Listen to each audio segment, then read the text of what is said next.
जैसे देख पा रहे हैं की टू सक्सेस, की टू सक्सेस है कि कामयाबी चाबी जिसको बोलते हैं कि जिससे ताला खुल सके।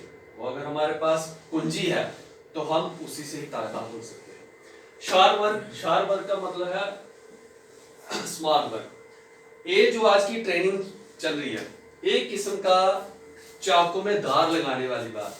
अगर हम चाकू में धार लगाते रहेंगे सब्जी काटने में या कहीं भी आपको दिक्कत नहीं आएगी। ऐसे ही जैसे हम ग्राउंड में जाते हैं कहीं जाते हैं अगर हम किसी को समझाते हैं तो हमें भी कोई भी दिक्कत या परेशानी का सामना नहीं करना पड़ता है। क्यों कि हम डे बाय डे अपडेट होते रहते हैं और हमें किसी भी चीज को समझाने में या करने में दिक्कत नहीं होती।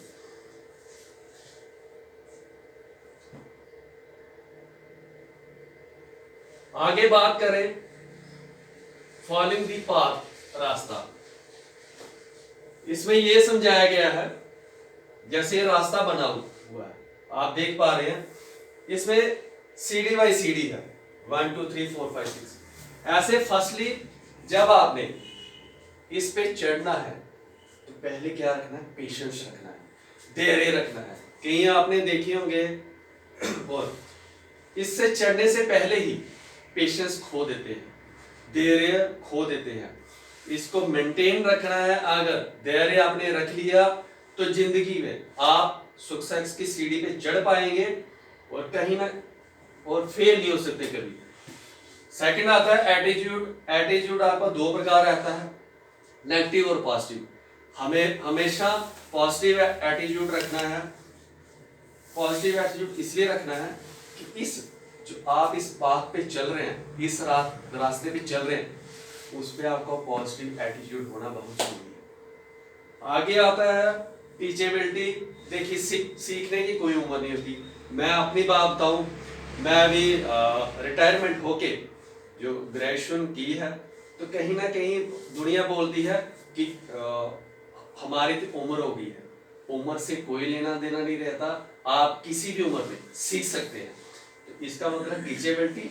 और आगे आता है हॉनेस्टी।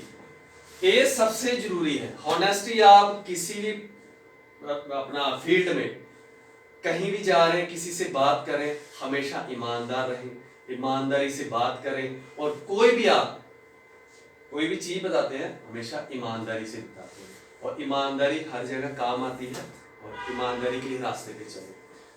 आगे आता है only 3 things give you 100% success. जो 3 चीजें हैं आपको 100% कामयाब बना सकते हैं। और कौन कौन सी चीजें हैं जैसे आप देख पा रहे हैं 90% एक्साइटमेंट। 90% एक्साइटमेंट का क्या मतलब है कि आप 90% जो जोश में रहे, जोशीले रहे। कोई अगर को देखने वाला है वो देखे वाकया ये बंदा जोशीला है, एक्साइटमेंट है और इसके मुंह पे हंसी ही रहती है। वाकई कोई मिले क्लैप करे, वाकई यार आप बिल्कुल एक्साइटमेंट है। ये चीज बड़ी इंपॉर्टेंट है। तीसरा आता है टेक्निक्स। टेक्निक आपको पता है सबसे ज्यादा मैटर करती है। कहीं भी आप जाए, अगर आप जाते हैं कहीं बाइक पकड़ते हैं, कुछ भी मतलब ये भी टेक्निक्स है। बैठते हैं ये भी टेक्निक्स है। आप टेक्निक को अगर फॉलो नहीं करेंगे कहीं ना कहीं उसमें भी आप पिछड़ जाएंगे। ये चीज बड़ी इंपॉर्टेंट है। तीसरा क्या था, फाइन ट्यूनिंग। फाइन ट्यूनिंग इसका अगर इसमें आप देखें फाइन ट्यूनिंग का क्या मतलब रहता है, 2 प्रकार के मतलब रहते हैं। एक तो जो फाइन अच्छी बोली और एक क्या रहता है फाइन ट्यूनिंग आपस में तालमेल, जो बोल चाल। ये अब जब आप ये तीनों चीजें मिलती है 100% आपका काम होता है। आगे है एक छोटा कदम हमें बड़े परिणामों तक ले जाता है। ठीक है। फर्स्ट क्या है, dream list invitation show the plan follow up be a team player 100% use TVR. उसके बाद एक फर्स्ट जो आता है ड्रीम। ड्रीम हर इंसान देखता है। कोई सोते हुए देखता है, कोई जागते हुए देखता है। देखता है देखता फिर जी सही बोल रहा हूं गलत बोल रहा हूं? सही। तो आप क्या देखना चाहिए, सोते हुए देखना चाहिए, जागते हुए देखना चाहिए। जब हम जागते हुए देखते हैं ड्रीम को तो वो हम किस में कन्वर्ट कर लेते हैं, गोल में, अपने लक्ष्य में। और लक्ष्य हमारा क्या रहता है? अमूमन जो परिवार रहते हैं, ठीक है, उनका लक्ष्य क्या रहता है?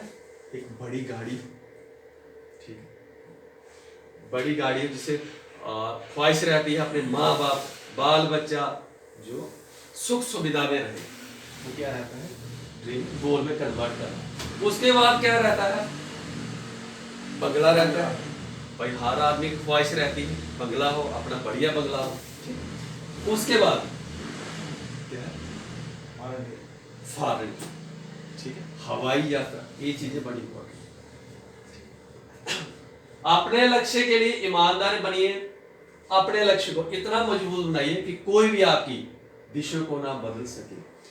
जैसे हम यहाँ इसमें संस्था में आए हैं, चाहे कोई बाहर का कितना भी कुछ बोले, नहीं जी काम गलत है, नहीं आप किस चक्कर में फंस गए, उनको बोलना है मैं चक्कर में गलत नहीं फंसा, आप गलत, मैं सही हूं, जिसमें रास्ते में चल रहा हूं वो बिल्कुल सही है, जिस मुकाम में पहुंचूंगा उसको मैं हासिल करके रहूंगा। ये पहले अपने मन को बांधना है, ठीक है।